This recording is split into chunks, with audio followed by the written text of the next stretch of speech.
Welcome to Building While Flying, a Sasha Group podcast where we interview business leaders about how they tackle challenges, stay resilient, and navigate ever-changing skies. Hi, we are back on the Building While Flying podcast. I'm Julia, our producer, and on this week's episode, Maribel speaks with Jes Wolfe, the CEO of Rebel Girls, a girl-driven edutainment company on a mission to inspire and instill confidence in 50 million girls over the next 5 years.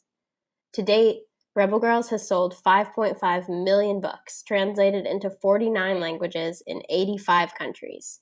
Under Wolfe's leadership, the company is expanding its offerings to TV, live theater, merchandise, and digital. Listen for Jes's vision of what the world looks like if Rebel Girls has accomplished all it set out to do. How are our next generation of women different? What does the world look like? Jes's ideas reminded me a lot of when Sheryl Sandberg said, "Give us a world where half our homes are run by men and half our institutions are run by women." Jes mentions that in 50 years, we'll have multiple female presidents. Well, I don't think anyone would be crying wolf if Jes Wolfe was our president. Let's dive into it. So, Jes, so excited to have a conversation with you. You really are a part of what so many of us have in our homes.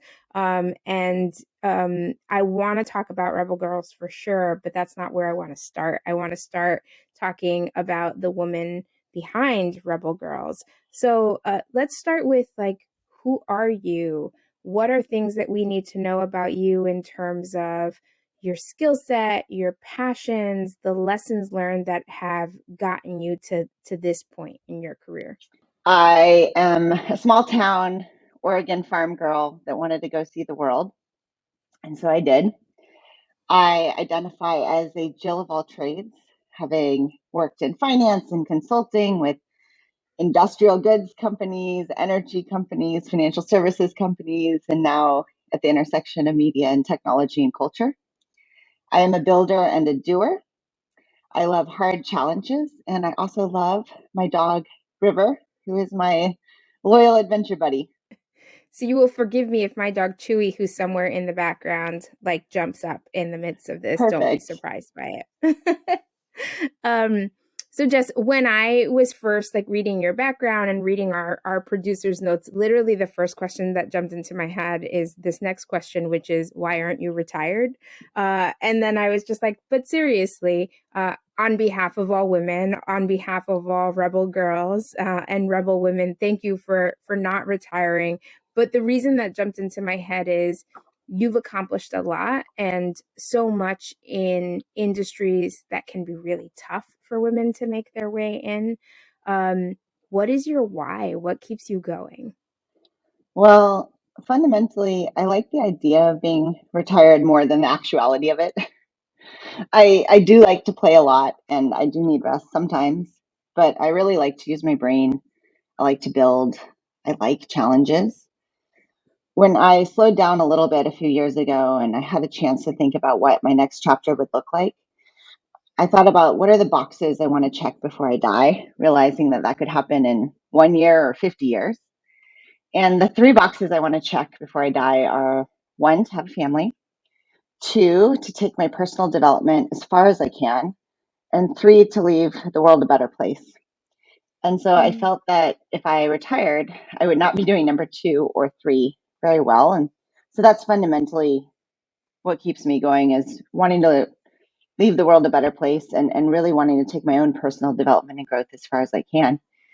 And so a few years ago, when I was taking a break, I hosted these founder sessions at my house in Tahoe, and there'd be these ski strategy Jes camp with about a dozen or so founders. And Ellen Favilli, who was one of the co-founders of Rebel Girls, was one of the co-founders who came through this ski strategy camp. And after we spent 3 days together talking about Rebel Girls, I was so hooked. The company has such an important mission that I care about passionately, and there's so much potential to make it so much bigger. And I felt like this was the company I was meant to build. And so the rest is history. So I have a question that I didn't send you ahead of time, but I have to ask it, and I know that you're going to be able to answer this tremendously well, which is, right, like our podcast is called Building While Flying. And so the idea is that it's never finished, right? The work is never done. And so you sort of, you continue to move forward while building the thing, and what it looked like when you started may not be what it looks like now, and may not be what the vision for it is long term. How has your day-to-day changed from the early days of Rebel Girls to today? Well, we're a bigger company with more people and more moving parts.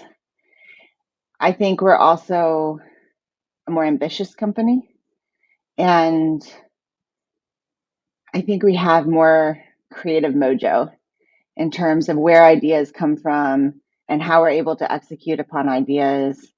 And we figured a lot out in terms of where we play and how we play and where our impact can be and how we can expand and do so better and better and better. So yeah, I think we're more. Are you able to focus in more on things that fuel you, things that, like you mentioned, the ability to be more creative? Is that because you have more space to be creative, or is that because like the opportunities now are greater because you've established the reputation you have? I think all of the above. I think the opportunities are greater. I think we've also brought a lot more creative people into the company. And so there's a pool of creativity, and we continue to bring more and more creative people into the company. And so the more creative people, the more creative ideas, the more opportunities to build and grow and tell more stories and types of stories and ways of telling stories. So a lot of it is about building a team of incredibly amazing, talented, hardworking, creative people. Yeah, it's amazing, right? When you work at a place where there are so many ideas and so many experiences coming, that it just feeds into each other, right? Like who you surround yourself with is definitely has an impact on like what you're able to do and how far you're able to push yourself. So it sounds like a fabulous environment to work in. Be careful, you might see my application. With pleasure. So one of the other things that like I really connect with about Rebel Girls is really this visualization of intersectionality, right? Like we all exist at the intersection of various different identities, and we weave in and out of those, and how we prioritize them, depends on where we are. Even when we think about your introduction, right, those are all ways that you identify, and I'm sure based on like who you're speaking to, like what you're connecting to most in terms of your identity may also like flow. I think that Rebel Girls does a tremendous job honoring those types of intersections. Can you talk about how that manifests itself today, and the work that really had to be put in to do that? So we're all a product of an intersection of identities, as you just mentioned. And this generation, more than any before, I believe, is the generation of identity. And so one of the fundamental values of Rebel Girls is how can we be a platform for a plurality of voices? How can we represent all girls? We want every girl to be able to see herself in one or a dozen of the women that we feature. We really want every girl to find inspiration. We want every girl to feel like she too can do whatever it is that inspires her. And so we take a lot of care, great care in our story selection to find extraordinary women and girls that come from more countries, more backgrounds, more professions, more identities, really to ever expand the representation in our anthologies. And similarly, we take great effort to work with creators from all over the world to make sure that our storytelling and our artwork are just as diverse as the amazing women's stories that we're sharing. And so that's the fundamentals, no matter whether it's a book or an audio story or a video story or an event, or is how do we bring in more and different types of women and storytelling and represent girls and creators and all of that good stuff. We've taken specific lenses to celebrate specific groups, and we'll continue to do that. In recent books, we celebrated immigrant women with a book. Last year, we celebrated Black women. We have a whole number of stories in our app that we're devoting to disabled women or LGBTQ plus women or Indigenous women and all kinds of professions and dimensions. There's really so many women out there and so many stories to be told. It's hard to do it all in one time, but we're doing our best. And it's fundamentally about how do you celebrate heritage? How do you celebrate nationality? How do you celebrate who makes us who we are? And that's what we're trying to do. And along those same lines, like what advice would you give to other leaders in business about how they should be thinking about intersectionality? Like even just in terms of, right, I think about hiring and creating spaces for women who come from different backgrounds and like people in general who come from a variety of different backgrounds. Like what words of advice would you give? What lessons from these stories about rebel girls do you believe apply in the business world? Well, I think it's been proven that the more diversity you have, the better pool of ideas you get, the better products you'll create. Our products are designed to serve a wide audience. And so having very diverse creators of these products is incredibly important to us. I have been so pleasantly surprised by where some of the best advice comes from, even in our team, and not necessarily along lines of, well, this person has this background or that background, but we'll be reviewing a book and our head of finance will have incredible ideas based on her experience as a mom.